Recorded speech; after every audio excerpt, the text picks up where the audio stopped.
28 जुलाई को दुनिया भर में विश्व हेपेटाइटिस दिवस मनाया जाता है। इस दिन का इतिहास और थीम इस बीमारी के लक्षणों के बारे में।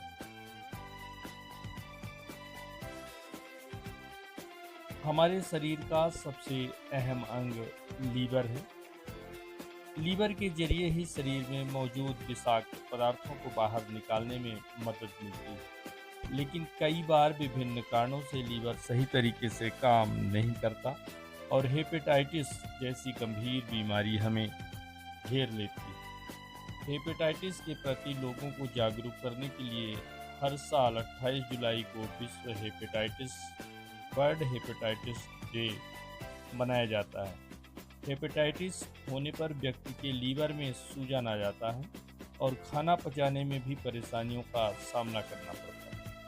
किसी भी आम बीमारी के मुकाबले हेपेटाइटिस का इलाज काफ़ी महंगा होता है, इसलिए इस बीमारी के लक्षणों को पहचानते हुए हेपेटाइटिस का इलाज करवाना जरूरी है। गंभीर बीमारी की चपेट में आने के कारण हर साल लाखों लोग अपनी जान गंवा देते हैं। आइए इस बीमारी के संबंध में विस्तार से जानते हैं।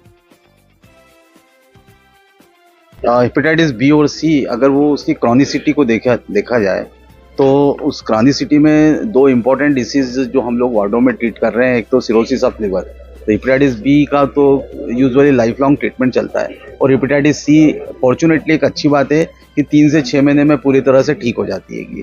तो हम लोगों को जो हमारे आज लगभग हर 30 सेकंड में 1 मिनट में एक डेथ होती है पूरे वर्ल्ड वाइड, इसको रोकना है। हमारे वार्डों में भी, हमारे अभी आईसीयू के अंदर 1 से 2% जो ये लोग हैं, इनकी डेथ केवल क्रॉनिक लिवर डिसीज से होती है। क्योंकि आज भी लिवर ट्रांसप्लांट अभी भी एक सपना है कि हर पेशेंट जो क्रॉनिक लिवर डिसीज से सफ़र कर रहा है उसका हो जाए, क्योंकि बहुत कॉस्टली अफेयर है। तो हम लोग ये इस साल का हम लोगों ने अवेयरनेस प्रोग्राम यही रखा है कि जितने भी हमारी पॉपुलेशन है वो वैक्सीनेटेड हो जाए। जैसे हमारे अधीक्षक ने अभी घोषणा की है कि हमारे जितने स्टूडेंट्स है और हमारी जितनी फैकल्टी है सबको वैक्सीनेशन कराया जाएगा। और एक बार हम सब वैक्सीन हो जाएंगे तो उसके बाद में हम पूरी कोशिश यही करेंगे कि हमारे जो न्यूबॉर्न बेबीज़ है जिनका हम वैक्सीनेशन करा ही रहे हैं, आगे भी बड़े बच्चों का और बाकी लोगों का अस्पताल से वैक्सीनेशन कराएंगे, ताकि ये जो घातक बीमारी है जिसकी क्रॉनिसिटी की वजह से ऐसी डिसीज जाती है जो एंड स्टेज लिवर डिसीज में चली जाती है, तो उसको बचाने के लिए ही हम लोग पूरा कोशिश है कि वैक्सीनेशन करेंगे।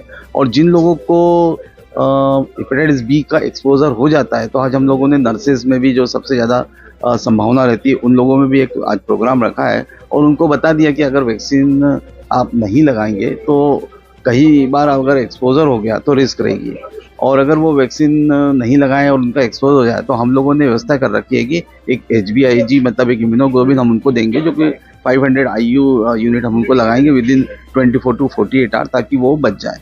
किसी को इन्फेक्टेड नीडल लग जाए तो उसके पश्चात जो है उसको कैसे बचाएं। इसके जो इंजेक्शन है वो एक इम्यूनोग्लोबिन है।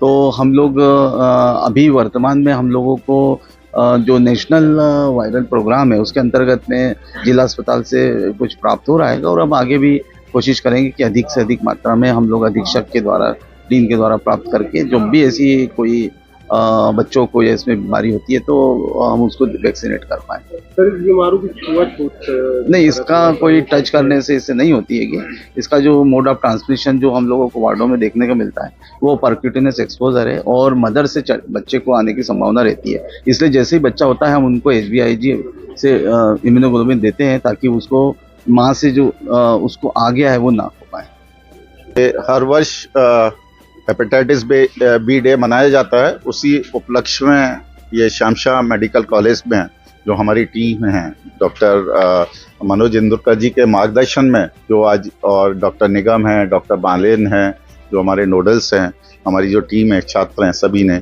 इन लोगों ने जो कार्यक्रम, उसी के लिए जो थीम है आज इस वर्ष की, जो इट्स टाइम टू एक्ट, मतलब कि लाइक हमारे पास अब उस पर कार्य करने के लिए ये हमारा समय है कि अब इस पर हमें कुछ ना कुछ करना चाहिए।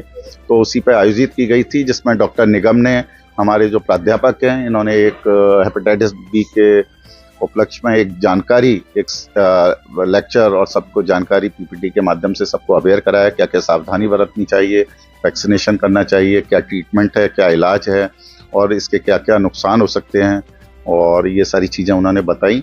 और निश्चित रूप से एक जन जागरूकता का ये एक अभियान है, इस वर्ष हम चलाएंगे, जिसमें हम सभी को वैक्सीनेट करेंगे और इसके प्रिवेंशन के जो हमें सावधानी बरतनी है, सब हम सब लोगों को फैलाएंगे। अभी क्या स्टेटस अपने रीवा जिले में देश बीमारी कर लेते हैं? देखिए, अभी सभी जगह लगभग जो वर्ल्ड वाइड है तो लगभग 2 to 6% का अलग है। इंडिया 2 से 6% में आता है, 2 से 6% है, समवेयर 1 से 1.5% के आसपास इंसिडेंस है। रीवा उसी में लगभग हम भी सेम उसी कैटेगरी में हैं। रीवा जो वर्ल्ड ट्रेंड है, इंडिया का जो ट्रेंड है उसमें।